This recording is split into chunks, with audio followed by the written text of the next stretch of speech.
2 minutes pour comprendre. Aujourd'hui, la noyade sèche. Alors, je suis en duplex avec Jérémy Guy. Vous êtes un infirmier pédiatrique en réanimation. La noyade sèche, d'abord, qu'est-ce que c'est? Alors la noyade sèche, il y a la version qu'on a entendu parler dans les médias. Donc la noyade sèche, on en a entendu parler avec un enfant au Texas qui serait décédé quelques jours après avoir bu la tasse. Donc ça avait fait un grand bruit au niveau médiatique à ce moment-là.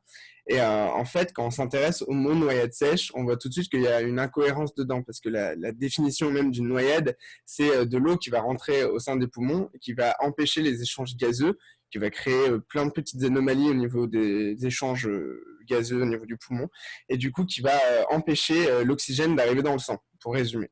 Donc du coup, le principe d'une noyade sèche nous pose question tout de suite, parce qu'une noyade, par définition, ne peut pas être sèche. Il y a forcément introduction du liquide au sein de la cavité pulmonaire.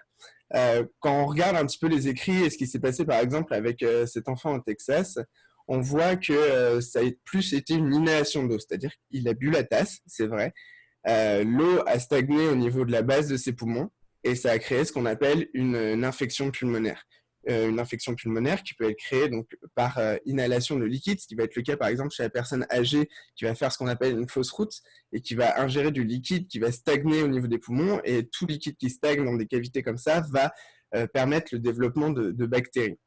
Et donc, dans ces cas-là, si on laisse l'infection sans la traiter, elle peut s'emballer et faire ce qu'on appelle une infection systémique au niveau du corps humain, et donc créer ce qu'on appelle un choc septique. Et un choc septique, quel qu'il soit, peut entraîner une défaillance multiviscérale et donc la mort. Et c'est ça le principe de la noyade sèche. Voilà, méfiez-vous cet été, surveillez vos enfants, bien sûr, quand ils se baignent, mais n'oubliez pas que quand ils boivent la tasse, ça peut être dangereux aussi. À bientôt.